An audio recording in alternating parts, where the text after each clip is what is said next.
Hello students, मैं अनुमित्रा ma'am नया उजाला social foundation से।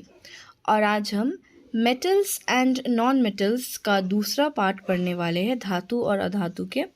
फर्स्ट वीडियो में मैंने आपको इनका जो डेफिनेशन है और इनके कुछ प्रॉपर्टीज़ के बारे में बताया था और एग्जांपल्स मेटल, नॉन मेटल और मेटलॉइड्स के। इस वीडियो में हम थोड़ा और डिटेल्स में इनके प्रॉपर्टीज़ को याद करेंगे। So let's start metals and non metals part 2। Properties of metals. अब हम धातुओं के कुछ गुण के बारे में पढ़ेंगे। तो फर्स्ट जो चीज़ हम देखेंगे दैट इज़ फिजिकल प्रॉपर्टी, यानी भौतिक गुण मेटल्स के। फिजिकल प्रॉपर्टी देखिए, ये क्या होते हैं मेटल्स, ये जनरली शाइनी होते हैं, ठीक है। आमतौर पर कैसे होते हैं, चमकदार होते हैं। मैलिएबल होते हैं, लचीला, ठीक है। डक्टाइल का मतलब होता है कि जिसको आप आसानी से वायर्स में, तार में कन्वर्ट कर पाए। Good conductors of heat and electricity. Physically ये क्या होते हैं कि गर्मी मतलब हीट का और इलेक्ट्रिसिटी का, बिजली का अच्छा संवाहक, कंडक्टर, ठीक है। तो इसके भौतिक गुण क्या है, आमतौर पर चमकदार, लचीला, ठीक है। डक्टाइल, इसका भी मतलब लचीला ही होता है, जिसको आप वायर्स में कन्वर्ट कर पाए। गर्मी और बिजली का अच्छा संवाहक, ओके। अगर इसकी केमिकल प्रॉपर्टीज़ के बारे में हम बात करें, यानी रासायनिक गुण इसके कैसे होते, देखिए। Tend to lose electrons in chemical reactions to form positive ions, ठीक है। सकारात्मक आयन बनाने के लिए रासायनिक प्रतिक्रियाओं में इलेक्ट्रॉन्स को खोने की प्रवृत्ति रखते हैं। यही कारण है कि ये क्या करते हैं, कटायंस फॉर्म करते हैं, ठीक है। तो जब कोई केमिकल रिएक्शंस में मेटल जाते हैं तो ये क्या करते हैं, इलेक्ट्रॉन्स को लूज़ करते हैं। ये चीज़ आपको दिमाग में रखना है, इलेक्ट्रॉन्स को लूज़ करते हैं metals when they are in chemical reactions. यही कारण होता है ये पॉजिटिव आयंस बनाते हैं। जितना इलेक्ट्रॉन लूज़ करेगा कोई भी केमिकल रिएक्शन, प्लस मतलब पॉजिटिव आयन ज़्यादा फॉर्म करेगा, ठीक है। जैसे एग्जाम्पल्स है iron, copper, aluminium, gold, silver, ये मेटल्स है। तो देखिए, metal is a material that is typically hard, opaque, shiny and has good electrical and thermal, thermal मतलब हीट का कंडक्टिविटी, ठीक है। अब हम आते हैं प्रॉपर्टीज ऑफ नॉन मेटल्स पे, अधातुओं के गुण। अगर इसके फिजिकल प्रॉपर्टीज़ की हम बात करें तो देखिए इसमें क्या है, ये होते हैं डल। मेटल्स क्या होते हैं, चमकदार, and non metals are dull, brittle, ठीक है, भंगूर, आसानी से टूट जाते हैं।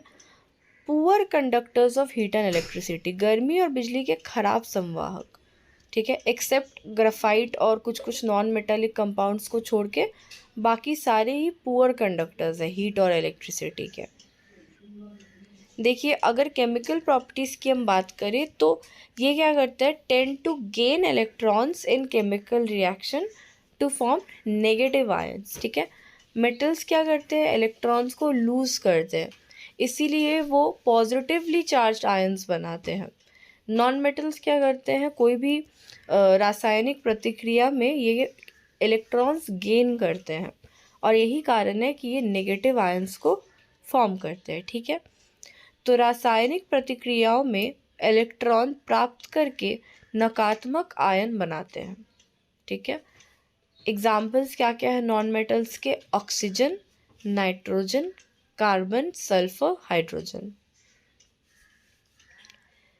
अगर इसके हम ऑकरेंस की बात करें, ठीक है, मतलब नॉन मेटल्स कहाँ पाया जाता है पीरियोडिक टेबल में, तो ये अपर राइट साइड में आपको देखने को मिलेगा आवर्त सारणी में, ठीक है, नॉन मेटल्स।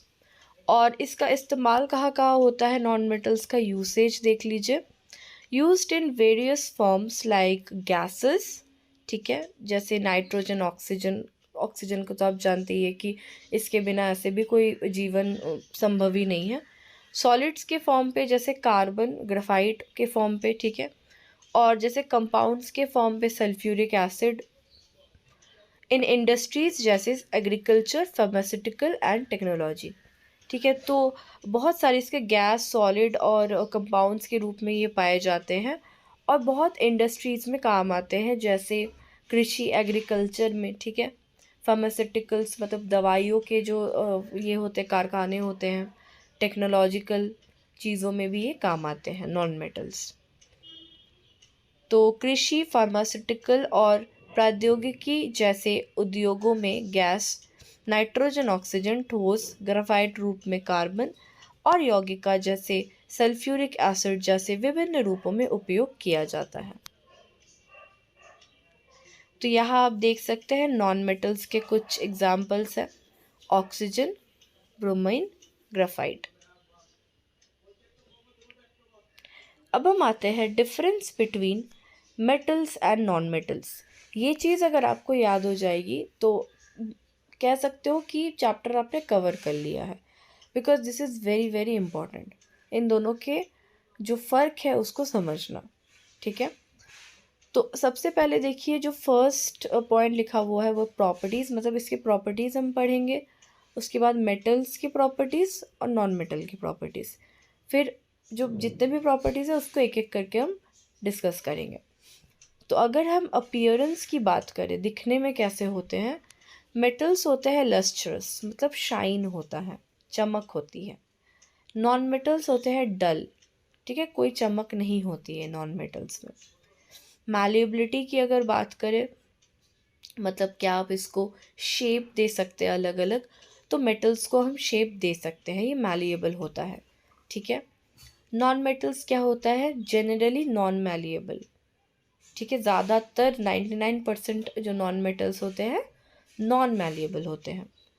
अगर हम बात करें डक्टिलिटी की, यानी हम इसको वायर्ड में कन्वर्ट कर सकते हैं कि नहीं, तो मेटल्स होते हैं डक्टाइल, मतलब हम कर सकते हैं इनको कन्वर्ट, और नॉन मेटल्स होते हैं नॉन डक्टाइल। आप इनको ना ही कोई पर्टिकुलर शेप दे सकते हैं, ना ही तार में इनको परिवर्तित कर सकते हैं। अगर हम बात करें कंडक्टिविटी की, ठीक है, मेटल्स क्या होते हैं, ये मैं बार बार बोल रही हूँ, मेटल्स होते हैं good conductor of heat and electricity, ठीक है। हीट और इलेक्ट्रिसिटी को बहुत अच्छे से कंडक्ट करते हैं। और वही अगर हम बात करें नॉन मेटल्स की, तो ये होते हैं poor conductor of heat and electricity, ये हीट और इलेक्ट्रिसिटी को अच्छे से कंडक्ट नहीं करते हैं नॉन मेटल्स, ठीक है। अगर डेंसिटी की बात किया जाए, ठीक है, तो बहुत ज़्यादा डेंस होते हैं मेटल्स, स्वाभाविक बात है, मेटल्स में हायर डेंसिटी होती है, और नॉन मेटल्स की डेंसिटी मेटल के तुलना में बहुत कम होती है, ठीक है, लोअर डेंसिटी। मेल्टिंग पॉइंट, ठीक है, मेल्टिंग पॉइंट मेटल्स का बहुत हाई होता है, ठीक है, बहुत ज़्यादा जो है हीट करने से ही ये मेल्ट हो सकता है।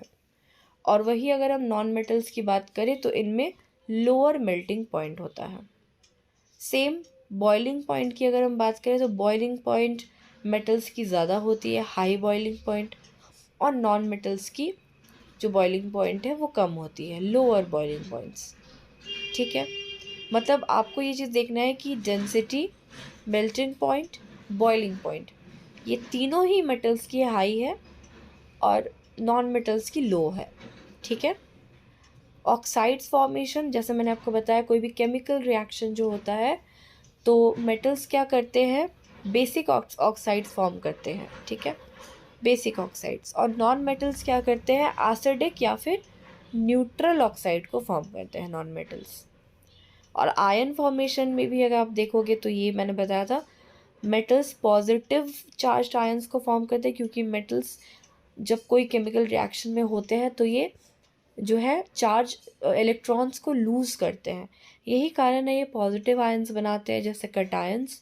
एंड नॉन मेटल्स जो है, क्योंकि ये केमिकल रिएक्शन में इलेक्ट्रॉन्स गेन करते हैं, तो ये क्या होता है, जब क्या कोई भी रिएक्शन में जाते हैं तो ये नेगेटिव आयंस, जिसको बोला जाता है अनायंस, अनायंस को फॉर्म करते हैं। तो you have to remember that metals form cations and non metals form anions. Cations क्या होते हैं, पॉजिटिव चार्ज्ड आयंस, अनायंस क्या होते हैं, नेगेटिव चार्ज्ड आयंस, ठीक है। तो यही जो है बेसिक मेन डिफरेंसेस है मेटल्स एंड नॉन मेटल्स के बीच। ये जो दोनों टेबल है अगर आपको अच्छे से याद हो जाए ये पूरा टेबल, देन आपको दोनों में ही कोई कन्फ्यूजन नहीं रहेगा। तो आज के लिए इतना स्टूडेंट्स, आई होप आपको मेटल नॉन मेटल चैप्टर अच्छे से समझ में आ गया। Thank you.